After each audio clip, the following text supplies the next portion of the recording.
Dios le bendiga. Un privilegio para mí estar con ustedes y poder compartir la palabra. Y espero que el Señor sea el que esté hablando a cada uno de nuestros corazones. Oro para morir a mí mismo y que el Señor sea glorificado, sea levantado. Y que su palabra sea recordada, que su palabra transforme nuestra vida, el Espíritu Santo pueda transformar nuestro corazón. En esta mañana, con los chicos, con los jóvenes, le estuve como haciendo una introducción antes de hablarle de Samuel como un joven, un adolescente comprometido, ¿cómo era la palabra? Determinado a servir al Señor, a consagrarse al Señor, que toda su vida se la dedicó al Señor y hasta sus últimos días recibió palabra del Señor, revelación del Señor, el privilegio de poder ungir a los reyes de Israel, a Saúl, a David, y es porque desde pequeño se determinó a hacerlo, porque fue más allá de una emoción, ¿no? Y eso es lo que tiene que también marcar nuestros corazones. Y le hacía una introducción primero, y quiero volver a eso, porque yo le decía, pues no era como una introducción y no tenía el texto bíblico. Y le dije, bueno, está por ahí, está entre Génesis, Éxodo, Levítico, Número, Deuteronomio, está lo que yo le estoy diciendo, búsquenlo en la Biblia. Y lo que le estaba comentando al principio, y vuelvo en esta noche para poder que cada uno de los que estudió esta mañana pueda volver a recordarlo, cada uno de ustedes pueda llevarse también esta palabra del Señor, leerle unos versículos en el libro de Levítico. En el libro de Levítico, capítulo 6, si tiene su Biblia. Sí.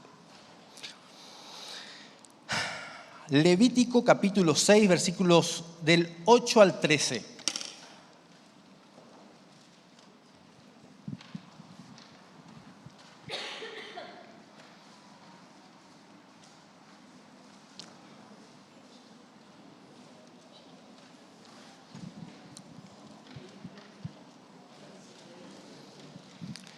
Levítico es un libro que nos cuesta leer, ¿no? Léelo su Biblia. La fe viene por el oír y el oír la palabra de Dios, ¿no? Versículo clave en nuestra vida. Lee su Biblia, amén. Todos los días, haga su devocional, busque la presencia del Señor. Y Levíticos, Números, son libros complicados y pesados, ¿no? Y muchas veces decimos, ¿y qué tiene todo esto que ver conmigo? ¿Cómo puedo aplicarlo en la vida cotidiana, ¿no? Pero hay secretos, hay tesoros escondidos en cada uno de esos libros, aunque parece complicado. Simplemente tenemos que tal vez estudiar un poquito más, simplemente tenemos que pedirle revelación al Espíritu Santo y Dios puede bendecirnos. Quiero dejarle algunas enseñanzas de estos versículos en esta noche. Dice ahí, el Señor le dijo a Moisés que le ordenara a Aarón y a sus hijos, esta es la ley respecto al holocausto. El holocausto se dejará arder sobre el altar toda la noche hasta el amanecer. Y el fuego del altar se mantendrá encendido. El sacerdote, vestido con túnica de lino y su ropa interior de lino, removerá las cenizas del holocausto consumido por el fuego del altar y las echará a un lado del altar. Luego se cambiará de ropa y sacará del campamento las cenizas, llevándoles a un lugar ritual puro. Mientras tanto, el fuego se mantendrá encendido sobre el altar. No deberá apagarse. Cada mañana el sacerdote pondrá más leña sobre el altar y encima de este colocará el holocausto para quemar en él la grasa del sacrificio de comunión.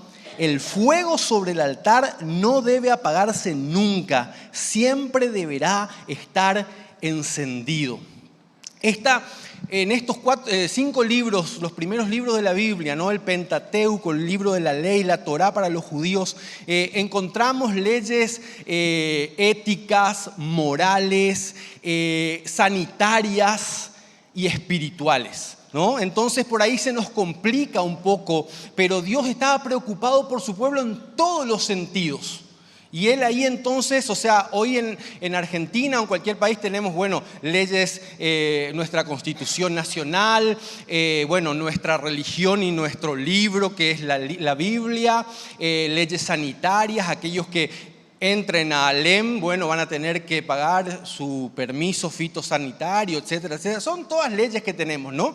La Biblia en esos 5 primeros capítulos como que engloba todo, porque era la ley del Señor para su pueblo, era su constitución, era su libro de leyes sanitarias y era su libro también de leyes espirituales. Y el Señor le dice al pueblo que si cumplen con lo que está escrito en este libro de la ley, entonces van a hacer prosperar su camino y todo le saldrá bien. Amén. Y le comento así como perlita por ahí, que una vez lo aprendí en alguna materia por ahí que ¿no? Como por ahí decimos, me voló la cabeza un concepto de un profesor. Hay un versículo, no lo recuerdo ahora, pero para que vean el tipo de enseñanza del Señor, que uno puede decir, ¿y para qué me sirve esto? Tal vez no nos sirva hoy, pero textualmente, pero podemos ver cómo Dios cuida a su pueblo, ama a su pueblo y quiere ver a su pueblo sano. Leemos en los Salmos que dice que 40 años estuvieron los judíos en el desierto y no hubo un enfermo entre ellos, porque Dios los cuidaba, porque Dios estaba con ellos y porque Dios les dio leyes sanitarias. Hay un versículo escondido ahí en la Reina Valera que por sus palabras tan antiguas y extravagantes no la entendemos, pero hay una traducción y no me acuerdo ahora, no, simplemente para que sepa que está ahí y que, porque no era parte del mensaje, simplemente para que entiendan. Y dice que cada uno debe llevar consigo su palita. Y vos decís, ¿para qué? ¿Qué tiene que ver eso con mi vida espiritual? Pero ustedes imagínense, 3 millones de judíos en un desierto, sin cloacas, sin baño instalado, moviéndose. No sé si va entendiendo. Entonces Dios, en la Biblia, encontramos un versículo que dice, cada uno tiene que llevar su palita, como con el perrito. ¿Ah? ¿Entendieron? No hace falta que explique más. Ese es el Dios que tenemos, que se preocupa por todas las áreas de nuestra vida. Se preocupó por su pueblo. Uno dice tal vez qué pavada, pero ahí estaba Dios pensando en ellos, ¿no? Y le da esa institución. Y entonces uno piensa en lo que dice después el Salmo 1 y Josué capítulo 1. Si no te apartás de la ley que te doy hoy y no te apartás ni a la derecha ni a la izquierda, entonces harás prosperar tu camino y todo te saldrá bien. No te vas a enfermar porque no vas a ir por el camino y, uy, ¿qué pisé por acá? ¿De quién habrá sido? ¿No? Pero bueno, esto era simplemente para que veamos que a veces en la Biblia, a veces no entendemos por qué está alguna palabra, porque a veces hay algunas leyes que eran para el pueblo de Israel, que eran simplemente leyes sanitarias, ¿no? Pero que nos enseñan también algo en lo espiritual. En este caso, que Dios cuida a su pueblo porque le ama. Pero bueno, volvamos al pasaje que estaba acá en cuestión. Dios le dice a Moisés, la tribu, la familia escogida para el sacerdocio, Aarón, tu hermano y sus hijos, se tienen que encargar de que el fuego del altar, la adoración a Dios, permanezca siempre encendida, de tarde, de noche y hasta el amanecer. Y repite 2 veces al finalizar este texto, y el fuego del altar nunca debe apagarse. El fuego del altar nunca se apagará. Y le da otras instrucciones. Y le dice, el sacerdote, cuando va a entrar al lugar donde está el fuego del altar, de la adoración en el altar, se va a poner unas ropas de lino. Y sus calzoncillos van a ser también de lino. Y va a entrar ahí y va a separar las cenizas del fuego y las va a sacar afuera y las va a llevar afuera del campamento a un lugar preparado especialmente para eso. Entonces cuando yo leía eso, decía, Señor, ¿qué tenés para decirnos? ¿No? Y entonces puse a buscar en internet, que hoy tenemos la posibilidad de encontrar un montón de información, y puse las cualidades del lino, de la tela de lino, ¿no? Lo primero que se me vino a la mente es lo que dice Apocalipsis, que dice que la iglesia del Señor, nosotros, para recibir al Señor, vamos a estar vestidos, la iglesia va a estar vestida de lino limpio y resplandeciente para recibir al Rey. ¿Por qué lino? ¿No? Yo no sé mucho, pero algo sé de tela y no es la mejor tela, no es la más linda, no es un raso, no es una seda. O sea, es lino, es algo áspero, es algo... bueno, las mujeres sabrán un poquito más. Pero cuando me puse a investigar un poquito y a leer, wow, digo yo,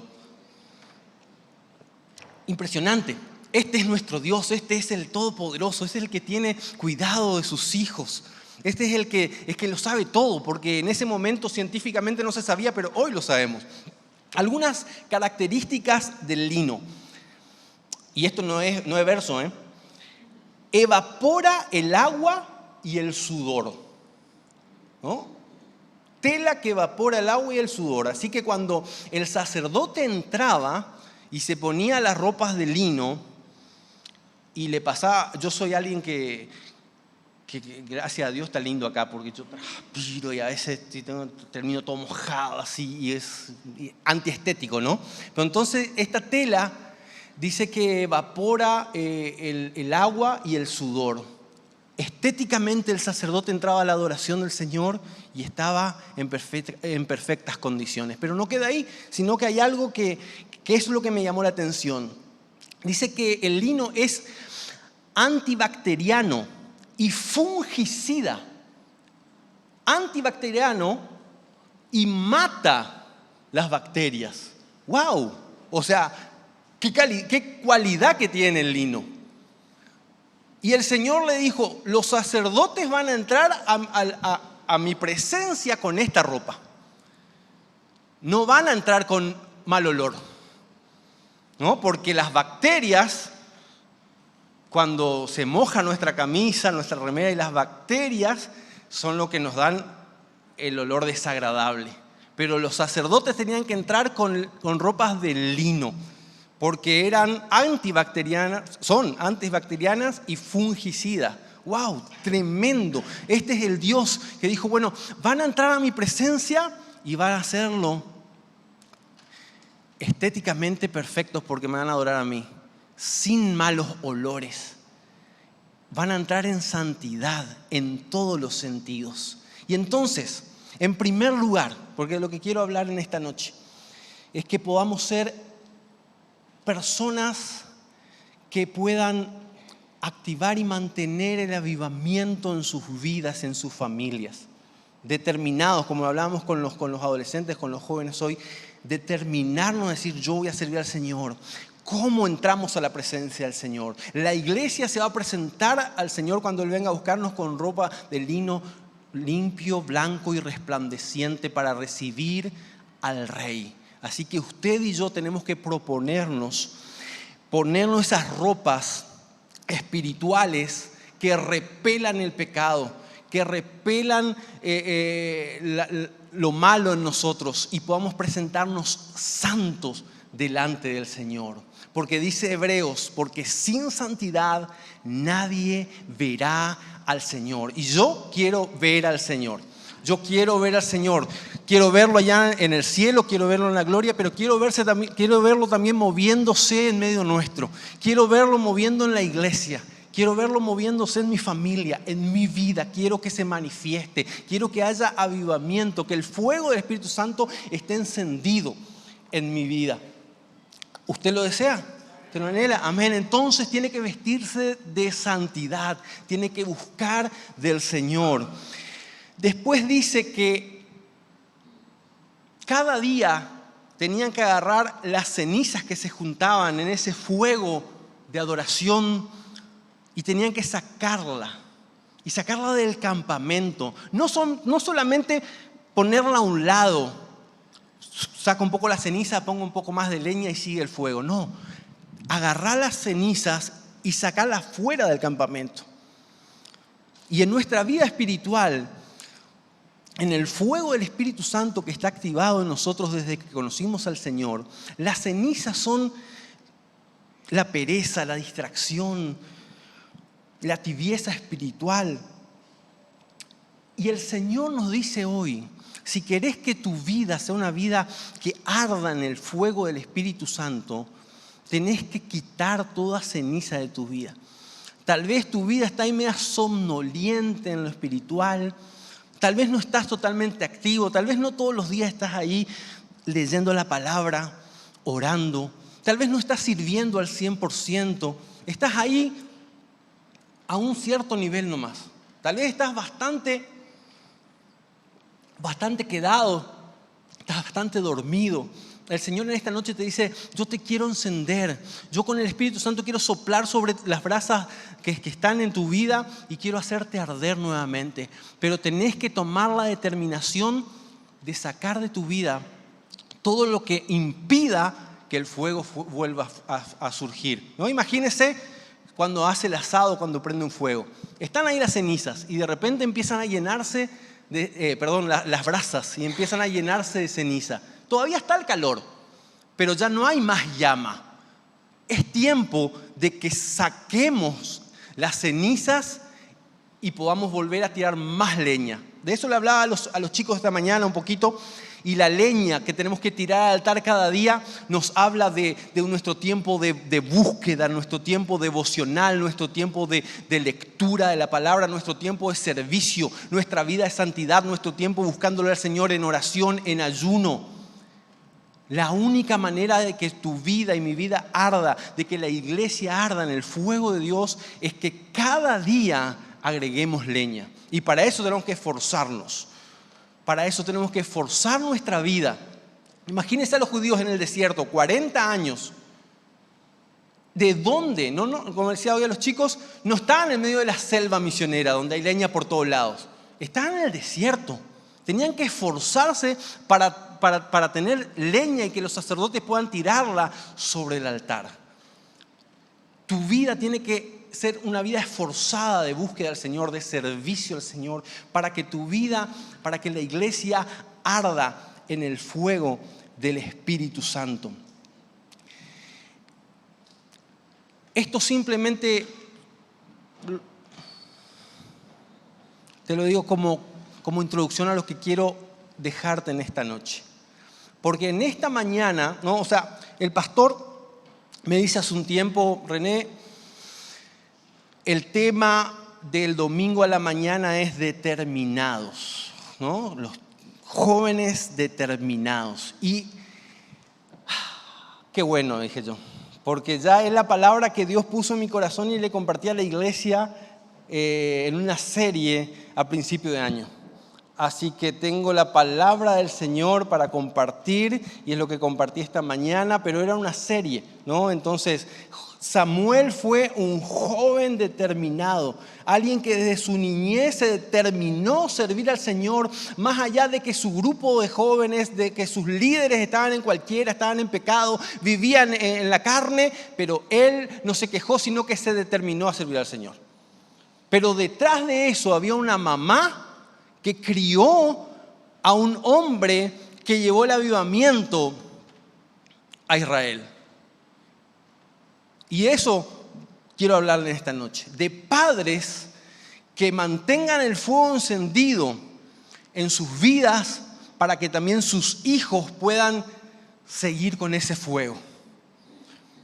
Vamos a ver a Ana, que es la mamá de Samuel, pero en primer lugar quiero mostrarle algunas cosas de un padre, que por ahí muy pocas veces escuchamos mensajes, ¿no? Tal vez a veces en Navidad. Pero quiero compartir algunas ideas de José. No el José del Antiguo Testamento, sino José el carpintero. José el papá terrenal de Jesús. No le voy a leer los textos para que no se vaya tan largo. Pero le voy a ir comentando lo que dice acerca de José y algunas cosas puntuales que quiero remarcar. Por lo menos 3 veces José recibió palabra de parte de Dios en sueños a través de un ángel. En primer lugar, cuando él quería dejar a María en secreto para no avergonzarla, entonces en sueños se le presentó un ángel y que le dijo que tome a María como esposa porque lo que está en su vientre del Espíritu Santo es. En segundo lugar, cuando los sabios vinieron a visitarlo, se le entregaron los regalos y Herodes quería matar a Jesús, matar al Mesías, un ángel se le reveló en sueños nuevamente a José y le dijo que se vaya porque la vida del niño corría peligro. Así que salieron esa noche, como decimos, rajando para Egipto, ¿no? Esa misma noche, dice la Biblia, que salieron. Y después el ángel, cuando estaban en Egipto varios años, nuevamente se le vuelve a manifestar y le dice: los que querían matar al niño han muerto. Vuelve a la tierra, a tu tierra. Y vuelve y después se termina instalando en Nazaret. Y este hombre, este era un papá que crió al avivamiento en persona. Esos hombres necesitamos hoy. Esos hombres necesita el Señor. Esos hombres necesita la iglesia. Esos hombres necesitamos ser cada uno de nosotros. José crió al avivamiento mismo. Queremos un avivamiento en nuestra vida, queremos un avivamiento en la iglesia. Sigamos el ejemplo de José. José no era cualquier persona. José, como le decía, Dios le habló 3 veces en sueño. Era una persona sensible a las cosas de Dios, ¿no? Si nos preguntamos, ¿por qué José? ¿Por qué José y María? Pero en esta noche simplemente preguntemos, ¿por qué José fue elegido para ser el padre terrenal de Jesús? Porque era una persona sensible a la voz de Dios. Se despertó después de los sueños y no dijo: anoche comí pesado, tal vez tomé un poquito de vino de más, soñé cualquier pavada, soñé con ángeles que vinieron a hablarme. María no sabe. No, sino que fue sensible y supo distinguir que eso no venía de la carne, no venía ni del enemigo, sino que venía y era palabra directa del Señor. Necesitamos hombres, padres sensibles a la voz de Dios, que sepan escuchar la voz de Dios, que estén dispuestos a obedecerle. Le recalqué que cuando el ángel le dijo que se vaya con el niño a Egipto, esa misma noche agarraron y se fueron. Ese fue el nivel de obediencia de José. Escuchó la voz de Dios, sensible a su voz, sensible a los mandatos del Señor y obediente. Porque podemos conocer la voluntad de Dios, podemos escuchar la voz de Dios, pero cuando nos determinamos a obedecerle, entonces somos personas espiritualmente exitosas. Y José se determinó a ser una persona exitosa y fue un padre de avivamiento. Crió al hombre que nos trajo el mayor avivamiento de todos. Crió a Jesús, que nos trajo la salvación y que trajo el fuego del Espíritu Santo para que la iglesia hoy pueda ser lo que es. Necesitamos hombres como José. Una pregunta que yo me hice cuando estaba preparando el mensaje, ¿no? Usted imagínese, porque hoy conocemos toda la historia. Hoy conocemos y tenemos el libro completo. Entonces como que es fácil. Pero, y no va a volver a pasar, ¿no? Pero ahora imagínate vos, papá, o antes de ser papá, ¿no? Vos, hombre casado o novio, y que te enterás de que tu novia está embarazada, ¿no? Y está el chiste, ¿no? En el mundo de que, sí, seguro se embarazó del Espíritu Santo, dice. Ja, dice la gente del mundo, ¿no? Porque al mundo le parece ilógico. Si Dios viniera y te diría algo tan fuerte como le dijo a José, ¿estaríamos dispuestos a creerle a Dios? Pero más allá de eso, José naturalmente sabía que no era su hijo. Él por fe decidió creerle a Dios, se determinó creerle, dijo, bueno, sí, Dios me habló, Dios me dijo que lo que fue concebido en el vientre de María es del Espíritu Santo, lo creo, lo tomo, obedezco. Pero toda su vida José vivió sabiendo que ese hijo no era suyo. Y aún así, y ahí vemos su fe, su compromiso con el Señor, aún sabiendo que no era su hijo, invirtió en ese hijo, invirtió en el avivamiento. Y eso a mí me sorprende, a mí me impresiona. Imagínese todo lo que tuvo que hacer, ¿no? De noche, Dios le dice a través de un ángel, ahora váyanse a Egipto. Tienen que salir corriendo de ahí donde estaban, en Jerusalén, en Belén, no, ahí estaban en Jerusalén. Y salen y hacen un montón de kilómetros, no con auto, no en avión, hasta Egipto, y ahí se quedan viviendo varios años. Y él cuidando a ese pequeño que estaba creciendo, que no era su hijo, pero que Dios a través de un ángel le dijo que era su hijo y que era concedido por el Espíritu Santo, y él tenía que creer eso. Parecía loco, pero ahí estuvo, se tuvo que buscar seguramente eso no dice la Biblia, pero es lógico, se tuvo que buscar un trabajo, tuvieron que buscar una casa, tuvieron que amoldarse a una nueva sociedad ahí en Egipto. Después, cuando Dios le dice, bueno, volvé, él vuelve y se instala en Nazaret. Invirtió un montón en ese que ni siquiera es su hijo, naturalmente, pero que Dios se lo encomendó también para criarlo. Como muchas veces yo traté de reflexionar en Navidad, a mí algo que me sorprende también de Dios es la confianza que tuvo en el ser humano, en José y en María. Porque bueno, nosotros, como le dije, sabemos la historia completa. Jesús nació, qué lindo, ahí en el pesebre, en Belén, y después creció, bla, bla, bla, bla. Pero no se olvide que Jesús es 100% Dios, pero también es 100% hombre. Y ahí estaba una mamá adolescente, primeriza, con un papá, con un hijo que él sabía que no era de él y que tenía que criar, y estaban ahí con un bebé así chiquitito, ¿no? ¿Hay algún recién nacido acá? No hay nadie, me parece. Pero cuando yo veo un recién nacido me acuerdo de Jesús, porque Dios se animó a entrar en un cuerpecito tan chiquitito y tan indefenso y confió en José y en María. Solamente especulo en mi mente. ¿Qué hubiera pasado si a María se le caía ese bebé? Porque era un bebé, o sea, no iba a agarrar alitas y iba a salir volando. Era un bebé como el que usted tuvo en el brazo cuando recién nació. Y esos fueron los que criaron a Jesús, criaron al avivamiento. Dios confió tanto en María como en José, y José no era una persona común y corriente, era alguien sensible a Dios, obediente, y que invirtió en esa persona que traería el avivamiento a toda la humanidad.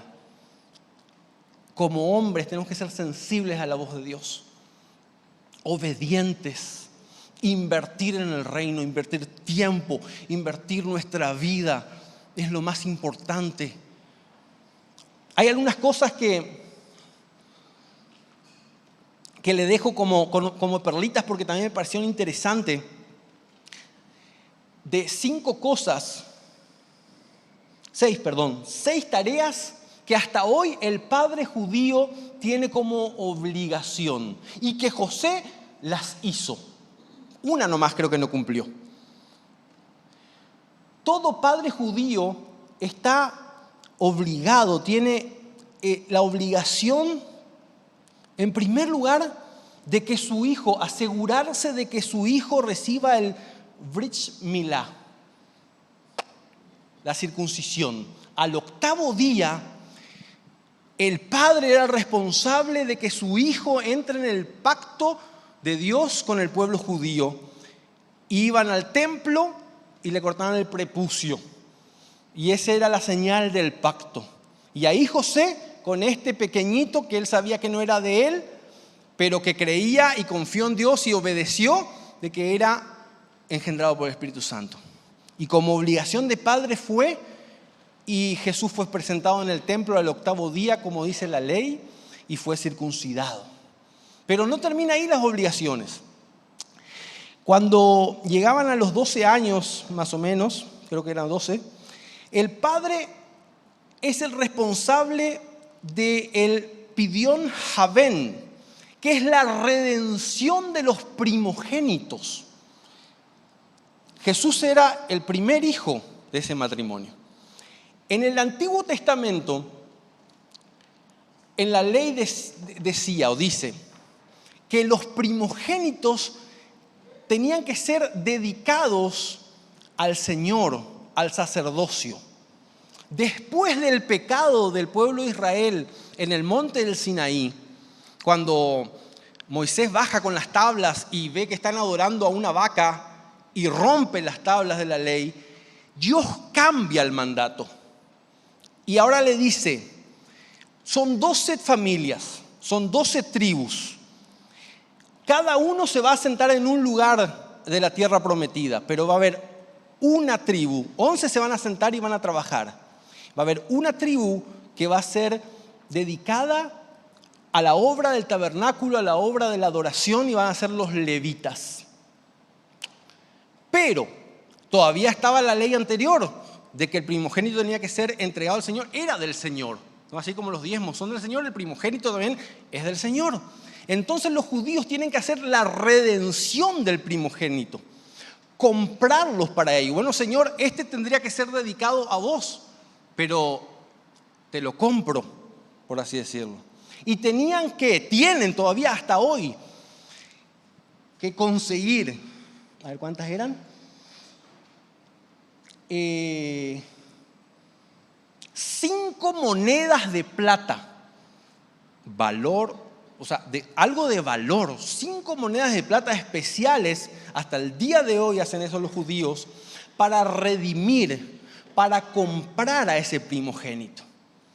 Y José, este hombre especial, sensible a la voz de Dios, obediente, invirtió en su hijo, que naturalmente no era su hijo, y pagó las 5 monedas de plata para redimir a ese su hijo primogénito.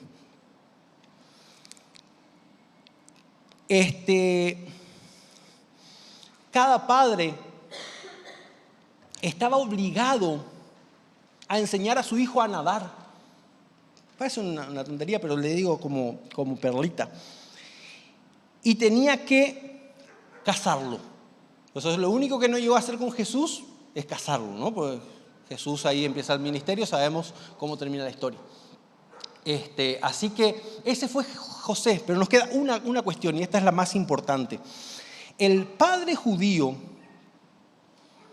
es el responsable de enseñarle a su hijo la Torá, la ley, la Biblia. No es la mamá, no es la maestra de escuela bíblica. El papá es el responsable, está obligado a enseñarle la palabra al hijo.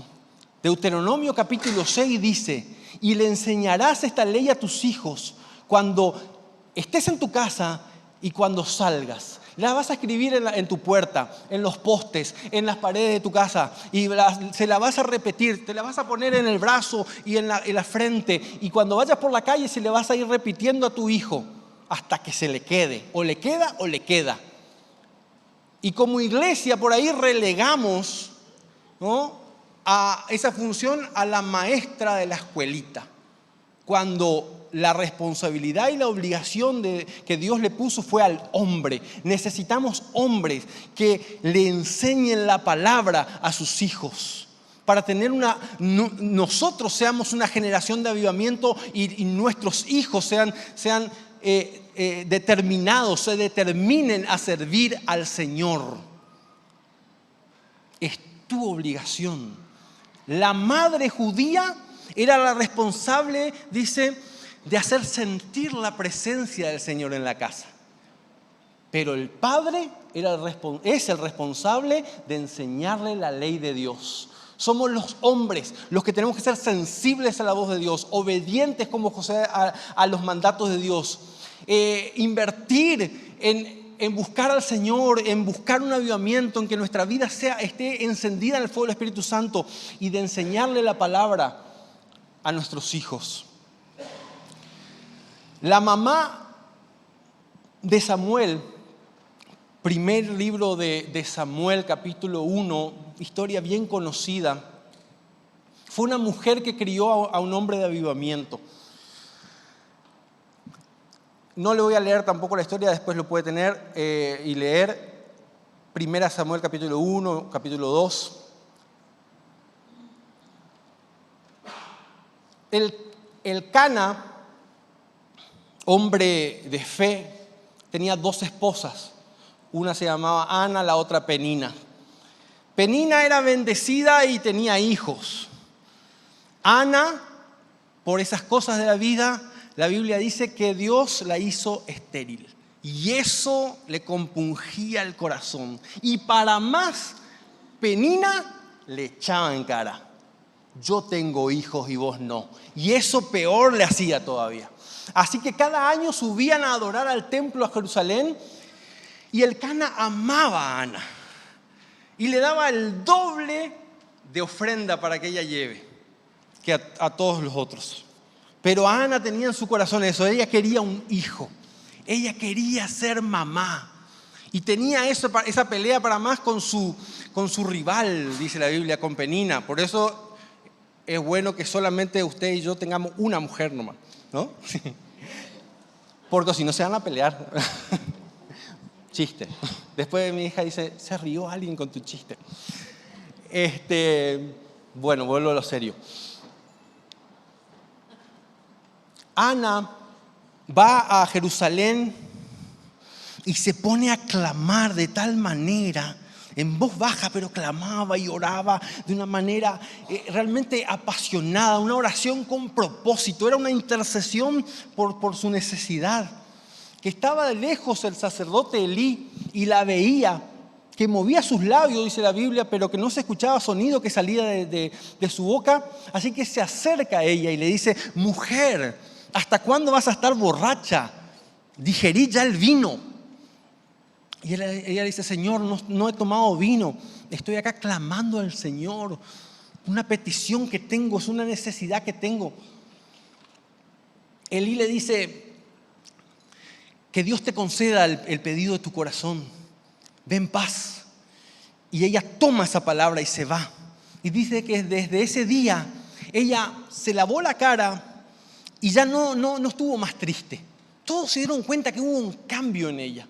Al año siguiente, ella vuelve y le dice a Elí: esta es la petición que yo estaba haciendo. Yo hace un año vine y usted me retó, pensó que estaba borracha, pero este niño, este bebé, es la petición que yo le estaba haciendo al Señor y esta es la respuesta a mi oración y le he puesto Samuel porque se lo pedí al Señor. Y cuando leemos la oración de Ana, ¡wow! ¡Qué oración más jugada que hizo! Ella le dice: Señor, si vos me permitís ser mamá, si vos me permitís tener un hijo, yo te prometo que Él te va a servir todos los días de su vida. Él va a ser tu siervo, yo te lo voy a entregar. No va a pasar navaja por su cabeza ni va a tomar vino. Y va a vivir para servirte. Y Dios le concede su oración. Yo veo en Ana una mujer, también una mujer que crió un hombre de avivamiento, alguien que se determinó a servir al Señor, que tuvo el privilegio, como le dije hoy, de ungir reyes, de recibir palabra del Señor cuando escaseaba la palabra del Señor en esos tiempos. Pero fíjense todo, cómo era la vida de Ana, una mujer que supo encender el fuego de Dios en su vida y en la vida de su hijo. Una mujer de avivamiento. Era una mujer de oración, era una mujer de intercesión. Mientras estuvo ahí estaba pidiendo, clamando, hasta el sacerdote estaba viendo media como loca, media parecía borracha, porque estaba clamando con tanta intensidad que ni Elí se dio cuenta, ni Elí tuvo discernimiento espiritual, pero ella estaba ahí clamando. Ese tipo de mujeres necesitamos, ese tipo de mujeres está buscando el Señor, mujeres que clamen, mujeres que busquen, que oren por su descendencia, que oren por sus hijos, que oren por su familia, que oren por la iglesia, mujeres que estén allí con una oración con propósito. Ana fue una mujer que cuando el profeta Elí le dijo, ve en paz y que el Señor te cumpla el deseo de tu corazón, en ese momento ella tomó la palabra y la creyó. Muchas veces escuchamos un mensaje, leemos la palabra, vemos y escuchamos el testimonio de alguien y decimos, wow, qué bueno, gloria a Dios, qué poderoso es Dios. Pero nos cuesta creer que eso también va a funcionar para mi vida.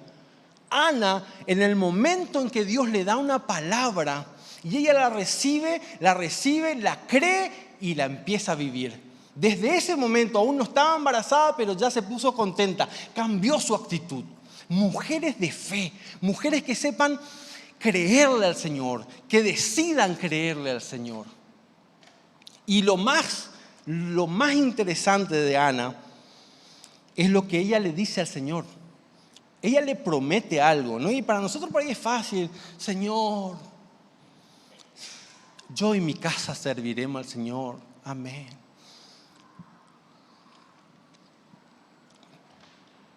Pero después, por ahí, y nosotros estamos en el proceso, así que, de criar hijas consagradas y determinadas a servir al Señor. Así que todavía estamos en el proceso. Pero por ahí después podemos decir, ay, y bueno, fue su decisión.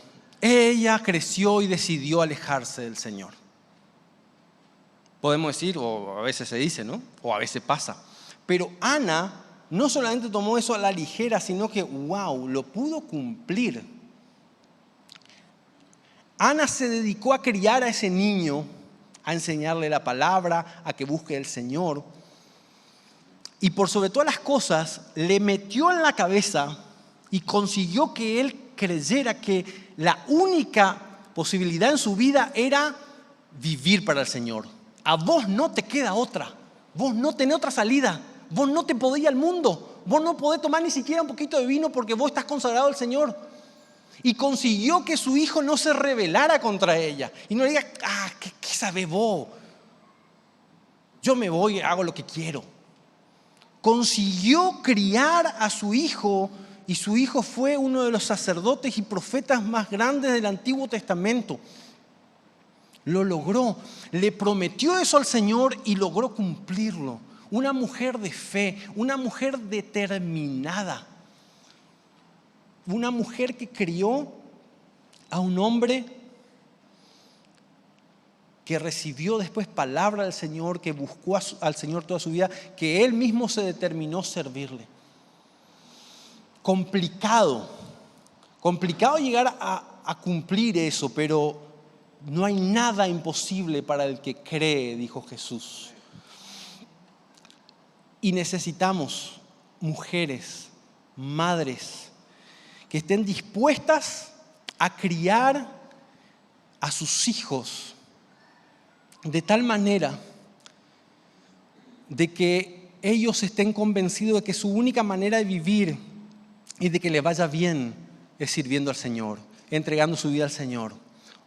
Hombres, papás sensibles a la voz del Espíritu Santo, obedientes, que cumplan su mandato de enseñar la palabra a sus futuras generaciones. Mamás, mujeres de oración, de búsqueda, que hagan que el fuego del altar en su corazón se mantenga encendido.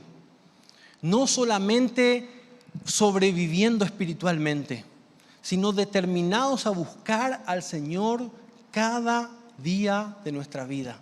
Hoy a la mañana le hablaba tal vez a muchos de sus hijos. O acá hay algunos que tal vez aún no tienen hijos o sus hijos no estaban ahí. Pero esta palabra en esta noche es para cada uno de nosotros también. Necesitamos, como hijos de Dios, determinarnos a buscarle, a servirle y a obedecerle. esta noche usted se va. Mañana los chicos vuelven a su vida. La emoción del culto termina. La emoción que el mensaje podría llegar a dar termina. Ahí es cuando la determinación de nuestra vida hace que nosotros sigamos adelante y que sigamos viviendo como Dios quiere. Yo le incentivo a que cada día pueda ser una persona que incentive a su familia a buscar al Señor. Esa es la palabra que en este año yo le estoy dando a la iglesia constantemente. Y se los dejo a ustedes también. Traten de mantener el fuego encendido cada día en su casa. Algunos tal vez lo hacen, buenísimo. Sigan adelante. Que el fuego, el Espíritu Santo encienda aún más y más el fuego en el altar en su familia.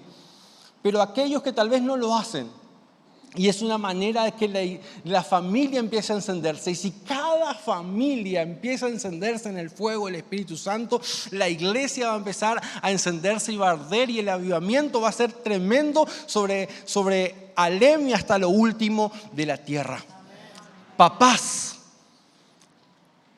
5 minutos a la noche, cuando le quede bien, o al mediodía, anímense, sean personas determinadas y díganle: vengan acá, vamos a hacer el altar familiar. Vamos a hacer un pequeño devocional. Y capaz vos digas: ay, pero nunca hicimos eso, me da vergüenza. Determinados. Mamás, si el papá no se anima, sean ustedes las que hagan sentir la presencia del Señor en la casa. Unan a la familia. Chicos, jóvenes, adolescentes, si el papá y la mamá no se animan, sean ustedes los que empiecen a encender el altar en su casa. Den el ejemplo. Demuestren que el Señor hizo algo en ustedes en este tiempo y que hay algo. Anímense. No nos ha dado Dios espíritu de cobardía, sino de poder, de amor y de dominio propio. Es tiempo de determinarnos y de que cada familia viva cada día encendida en el fuego del Espíritu Santo. Determinate. Hombre, sos vos el responsable, la obligación está sobre tu vida. Si tal vez tu familia no es cristiana, orá, buscá, decirle: podamos compartir un minuto, 5 minutos, orar juntos. Si la familia es cristiana, empiecen a hacerlo. Mujeres, madres, empiecen a juntar a sus hijos, aunque sean rebeldes. Pídanle 5 minutos de su tiempo. Chicos, ustedes pueden ser los que transformen y aviven su casa, aunque sus papás no se animen a hacer el altar familiar. Y el fuego va a empezar a arder en cada casa, en cada hogar. Y si el fuego empieza a arder en tu casa, y en tu casa, y en tu casa, la iglesia va a empezar a arder con tanto fuego, y el avivamiento no va a parar. Cada día echale leña al altar, que el fuego de tu altar, de tu corazón, no se apague. Ponete de pie, determinate. Esa fue la palabra para los chicos hoy. Esta es la palabra para vos hoy. No es una emoción, no es una obligación. En un retiro de jóvenes, cuando yo era adolescente, fui a visitar una iglesia en un retiro de jóvenes.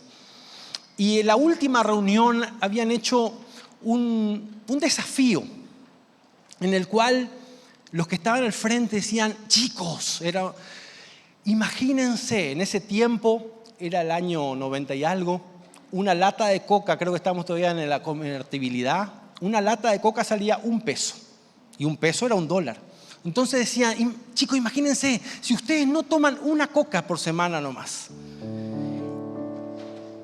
y la vuelcan a las misiones, la ofrendan a las misiones y traen, ¿a cuántos misioneros podemos ayudar? Wow, yo dije: buenísimo. Pero yo estaba de visita en la iglesia, entonces estaba allá arriba, sentado, y yo digo: bueno, yo me voy de acá y no me puedo comprometer con esto. Así que dijo, todos los que están decididos a comprometerse y por semana poner un peso de las misiones, pónganse de pie. Y puf, puf, empezaron a ponerse de pie, ¿no? Porque siempre hay uno que empieza. Y puf, puf, puf, puf. Al final, algunos se ponen por obligación de pie porque, bueno, no voy a quedar sentado, ¿no? Aunque después no voy a cumplir nada. Y estábamos ahí arriba. Estaba yo porque no sé si había llegado tarde o qué. Y estaban los más rebeldes ahí arriba, ¿no? Los que vienen. Y me mira uno, conocido mío desde la niñez.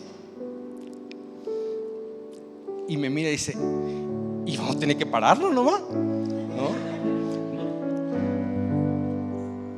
Marcos Witt le dice los adoradores solidarios, ¿no? Por solidaridad adoran también. No se trata de que por obligación diga sí, yo acá quiero comprometerme.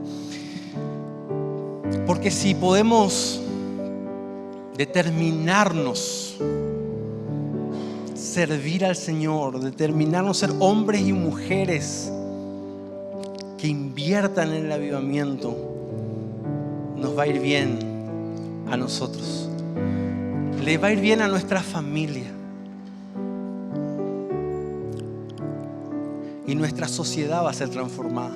Porque la iglesia, el fuego del avivamiento va durante la historia, los avivamientos de gente que se comprometió con el Señor transformó la sociedad. Te va a ir bien. Le va a ir bien a tu familia. Nos va a ir bien a todos.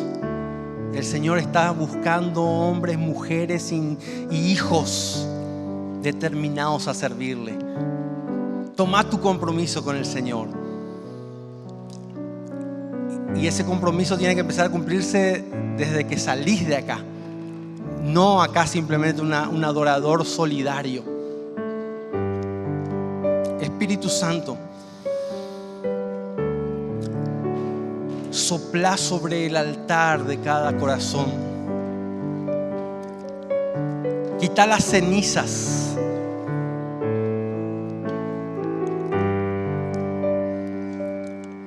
Quita la somnolencia espiritual. Quita el pecado, Señor. Ayúdanos a cada uno de nosotros a vestirnos de ropa de santidad para buscarte, para verte.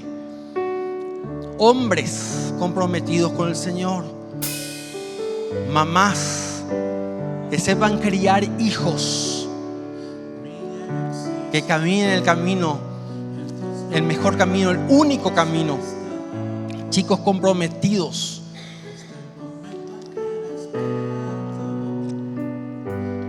Jóvenes determinados a servirte.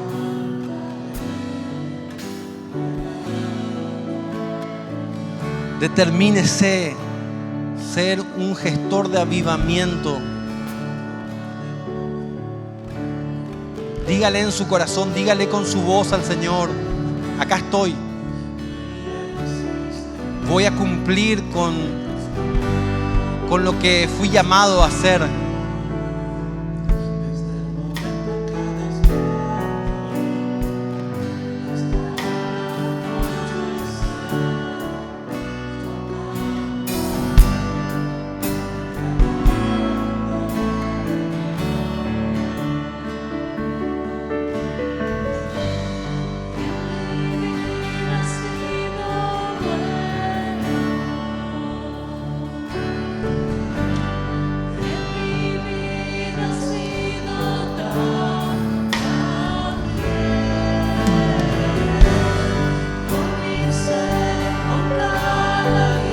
Que tu altar esté encendido.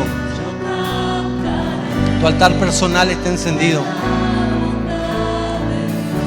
Y ahora determinate a que el altar en tu familia se encienda cada día.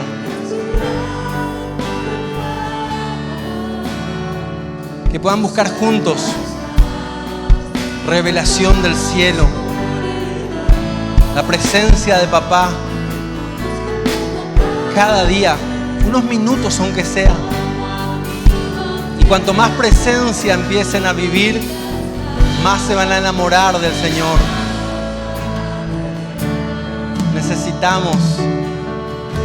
Necesitamos tu presencia, Señor. Que tu unción se manifieste en nuestras vidas. Que tu presencia, que tu fuego arda en mi corazón. Te amo, Señor, te amo. Gracias. Gracias, Señor.